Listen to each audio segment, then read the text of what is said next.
Okay, welcome to the next video. We're now talking about your sophomore year of high school. So again, congratulations, you finished your freshman year.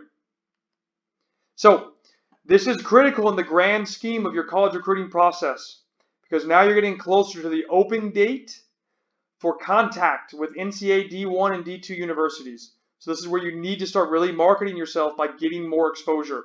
Okay, I want you to continue where you left off and keep being proactive. Keep contacting coaches because that process will never end from your freshman year, right? So keep sending messages, send those letters, keep making phone calls, and be the best individual you can on and off the field.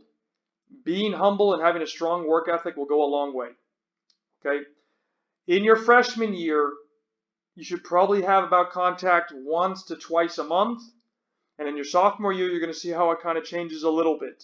So there's still a lot of work to do, so let's get to it.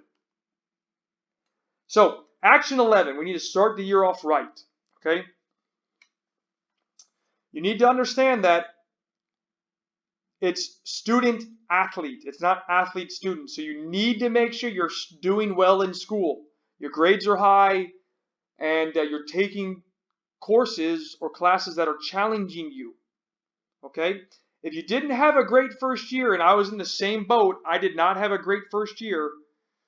I actually had a below a 3.0 after my first year. You still have time to get your grades up, but now you really got to focus and push. Okay? Don't be afraid to. If you need help, ask. Teachers, counselors, friends, tutors, they're there to help you. So take the initiative and show interest in wanting to improve. Okay? So I even give you my story right here. I tell you, I get less than a 3.0. I worked extremely hard. By the time that I graduated, I finished with a 3.5. Okay, so even though I started with a 2.8, I worked my socks off and I ended up getting a 3.5. Okay, so you're gonna have to ramp up your work if that's something that if you're in at this moment, a lower GPA. So action 12 is now you need to prepare for standardized tests. Standardized tests are like the SAT and the ACT. Normally you take one, but you can take both. Some schools do require it, not all. Okay? In 10th grade, you will take the pre-SAT. And this is a practice test to help you prepare for the SAT. Okay? You can look at taking prep classes for the SAT. They can be expensive. But you can also buy or rent test books that can help you study. And maybe instead of studying on your own, you get a study group, right? And that way you guys can work together to try and improve those scores. Because if you have a goal of wanting to go to a top-end university, your test scores have to be very, very good, okay?